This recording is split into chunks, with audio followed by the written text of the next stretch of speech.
Assalamualaikum warahmatullahi wabarakatuh. Pada kesempatan kali ini, kami dari kelompok 13 akan membahas tentang Konstitusi Negara Republik Indonesia. Ya, langsung aja kita ke pembahasan berikut ini. Pengertian konstitusi. Konstitusi adalah keseluruhan sistem ketatanegaraan suatu negara yang berupa kumpulan peraturan yang membentuk dan memerintahkan dalam pemerintahan suatu negara.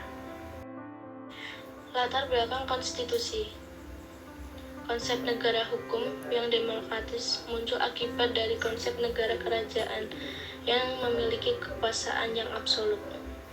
Menurut Plato, kekuasaan raja harus dibatasi dan hak-hak rakyat harus dihormati. Pandangan di atas melahirkan konstitusi suatu norma hukum yang tertinggi dalam suatu negara dan menjamin kekuasaan adil dalam hidup bernegara. Fungsi konstitusi. Menurut Jimli Asidik, 1. Penentu dan pembatas kekuasaan antar organ negara. 2. Pengatur hubungan kekuasaan antar organ negara. 3. Pemberi atau sumber legitimasi terhadap kekuasaan negara. 4. Simbolik sebagai pemersatu bangsa. 5. Sarana pengendali masyarakat. 6. Sarana rekayasa dan pembaharuan masyarakat. Materi konstitusi mengandung 3 hal fundamental. Yang pertama, adanya jaminan terhadap HAM. Yang kedua, ditetapkan ketatanegaraan negara suatu negara yang bersifat fundamental. Yang ketiga, adanya pembagian dan pembatasan tugas ketatanegaraan yang juga bersifat fundamental. UUD sebagai konstitusi tertulis merupakan dokumen formal yang berisi yang pertama, hasil perjuangan politik bangsa di waktu lampau. Yang kedua, tingkat-tingkat tertinggi perkembangan ketatanegaraan bangsa. Yang ketiga, pandangan tokoh bangsa yang diwujudkan. Yang keempat, suatu keinginan dengan mana perkembangan kehidupan ketatanegaraan hendak dipimpin.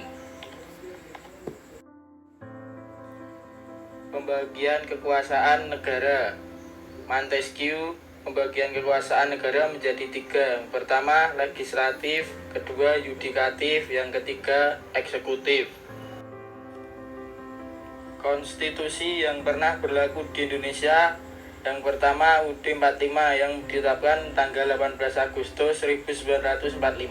Yang kedua, Konstitusi RIS tahun 1949 yang berlaku pada tanggal 27 Desember 1949. Yang ketiga, UUD 45 berlaku pada tanggal 17 Agustus 1950. Yang keempat, UUD 45 berlaku tanggal 5 Juli 1959.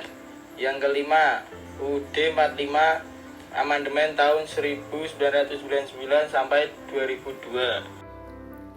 Sekian pembelajaran kita pada kesempatan kali ini. Selebihnya mohon dimaafkan.